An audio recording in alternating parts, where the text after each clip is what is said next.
In the freezing winds of the early 1940s, a new breed of predator was born. Not of flesh and blood, but of steel and ambition. This is the story of the MiG, a name that would echo through the skies for decades, a symbol of Soviet ingenuity and a formidable force in the annals of aerial combat.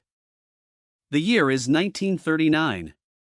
Europe is a powder keg, and the Soviet Union, under Joseph Stalin's iron grip, faces an existential threat. The skies above were becoming increasingly vital. The need for a swift, powerful, and mass-producible fighter aircraft was paramount for the defense of the vast Soviet motherland. At the forefront of this aerial arms race stood the design bureau of Mikoyan-Gurevich, often abbreviated as MiG. Led by the visionary Artem Mikoyan and the brilliant engineer Mikhail Gurevich, they were tasked with creating a fighter that could challenge the best the world had to offer. Their first major success emerged in 1940, the MiG-1. While revolutionary for its time, featuring a powerful Klimov VK-105 engine and a potent armament of one 12.7mm Berezin UBS machine gun and two 7.62mm SHKS machine guns, it was complex and expensive to produce, suffering from poor low-altitude performance. The crucible of World War II, however, demanded rapid evolution. The Eastern Front was a brutal proving ground. The MiG-1's successor, the MiG-3, saw extensive service from 1941. Though still challenging to fly, its high-altitude capabilities made it effective against German bombers like the Junkers Ju-88. Piloted by legendary Soviet aces like Leonid S. Sokolov, who claimed dozens of victories, the MiG-3 pilots fought valiantly against overwhelming odds. They faced the formidable Luftwaffe in dogfights over Stalingrad and Moscow, often at altitudes exceeding 20,000 feet, where the MiG-3 truly excelled. Despite its strengths, the MiG-3's limitations at lower altitudes, where most combat occurred, became apparent. The Soviet Union desperately needed a more versatile, robust, and easier-to-manufacture fighter. The war effort demanded a workhorse. The relentless demands of the war spurred innovation. By 1944, as the tide began to turn against Nazi Germany, Mikoyan-Gurevich unveiled the MiG-9. This aircraft marked a significant leap, becoming one of the first Soviet jets, powered by two German-inspired Junkers Ju-004 engines. The MiG-9 was a transitional aircraft, bridging the gap between propeller-driven fighters and the jet age. It served as a crucial testbed, allowing Soviet engineers to gain invaluable experience with jet propulsion, a technology that would define future aerial warfare. The post-war era brought a new superpower dynamic, the Cold War. The Soviet Union, now a major global player, needed a fighter that could stand toe-to-toe with the emerging American jets like the F-86 Sabre. The stakes were higher than ever. In 1947, Mikoyan-Gurevich delivered a game-changer, the MiG-15. This swept-wing wonder, powered by a Soviet-built copy of the British Rolls-Royce Nene engine, was a revelation. Its speed, climb rate, and armament were world-class, designed specifically to counter Western jet designs. The MiG-15's baptism by fire came during the Korean War, starting in 1950. Piloted by highly trained Soviet pilots, often disguised as North Korean or Chinese airmen, they stunned UN forces, achieving air superiority in the famous MiG Alley over the Yalu River. These clashes, particularly between the MiG-15 and the F-86 Sabre, were legendary. They represented the pinnacle of early jet versus jet combat, a deadly dance of speed and maneuverability that decided the fate of battles and showcased the stark technological rivalry of the era. The success of the MiG-15 spurred further development.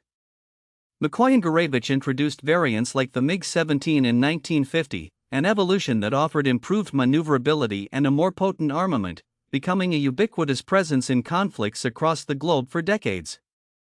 The late 1950s saw the arrival of an even more formidable Soviet interceptor, the MiG-19. It was the first Soviet supersonic fighter, capable of exceeding Mach 1 in level flight, a testament to the accelerating pace of aerospace technology and the unwavering Soviet drive for air dominance.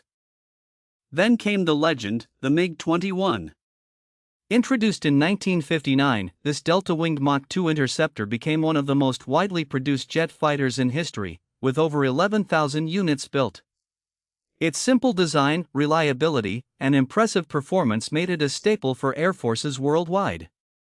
The MiG-21 saw extensive action in conflicts like the Vietnam War, where it famously tangled with American aircraft such as the F-4 Phantom II.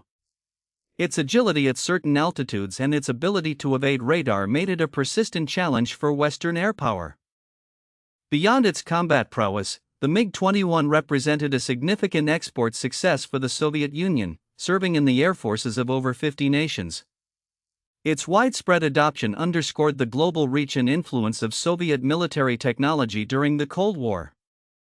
As the Cold War intensified, the need for more sophisticated interceptors grew. The 1970s brought forth the MiG-23, a variable geometry swing-wing aircraft designed for high-speed interception and ground attack. Its advanced avionics and powerful engines offered a new level of capability. The pinnacle of Soviet fighter design, arguably, arrived in the 1970s and 80s with the MiG-25 Foxbat and the MiG-31 Foxhound. The MiG-25, designed to counter the threat of the American B-70 bomber, was a Mach 3 interceptor of immense power, though its high-speed capabilities came at a cost to maneuverability. The MiG-31, a successor to the MiG-25, was an even more advanced platform. This long-range, supersonic interceptor, developed in the 1970s and entering service in 1983, featured a powerful radar system and was designed to engage high-value targets like bombers and cruise missiles, becoming a cornerstone of Russian air defense. These later MiG designs, while formidable, also reflected the immense technological and economic pressures of the Cold War. The competition with American counterparts like the F-15 and F-14 was fierce, pushing the boundaries of aviation engineering. The fall of the Soviet Union in 1991 marked a new era for the MiG Design Bureau. While facing reduced funding and restructuring, they continued to innovate, developing modern aircraft like the MiG-29 Fulcrum and its advanced derivative, the MiG-35. The MiG-29, first flown in 1977 and entering service in the 1980s, became a symbol of Soviet advancements in fighter technology, featuring a distinctive glass cockpit and powerful engines. It proved to be a capable adversary in air-to-air combat, though it struggled with range and sophisticated avionics compared to some Western contemporaries.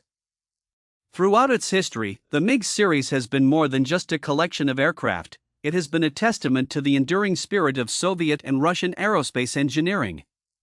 From the desperate defense of the motherland to the global stage of aerial combat, MiGs have consistently pushed the envelope. The pilots who flew these machines were legendary figures, pushing their aircraft to the limit in defense of their nations and ideologies. Their courage, skill, and daring defined the human element of aerial warfare. The technological rivalries, the strategic implications, and the sheer engineering marvels embodied by the MiG series have left an indelible mark on global air power.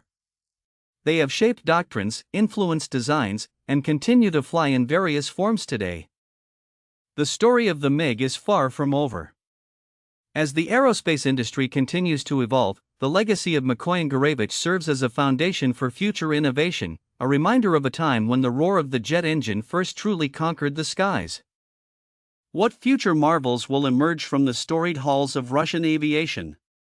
Join us next time as we explore another titan of the skies. Until then, keep your eyes on the horizon.